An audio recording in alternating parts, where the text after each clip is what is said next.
వంకాయ కలిపి పులుసు అండి, చాలా టేస్టీగా ఉంటుంది.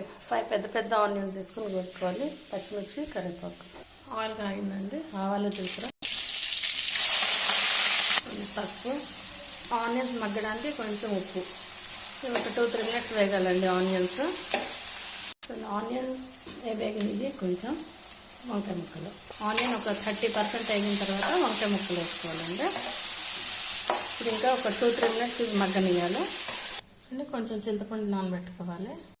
చూడండి, ఎగ్స్ ఇలా మధ్యలోకి ఇలా లైట్ ఘాటు పెట్టుకోవాలండి. మధ్యలో ఇప్పుడు ఎగ్స్ ఒక 2 మినిట్స్ వేయాలి. చూడండి, ఆయిల్లో మంచిగా వేగిపోయినాయండి. ఇప్పుడు టేస్ట్కి సరిపడా ఉప్పు, కారం.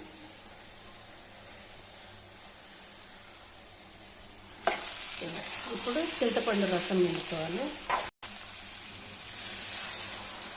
ఇది కొంచెం చిక్కబడే వరకు ఉడికించుకోవాలండి. 1 స్పూన్ ధనియాల పొడి, కొత్తిమీర అండి. చూడండి, చిక్కబడింది పులుసు.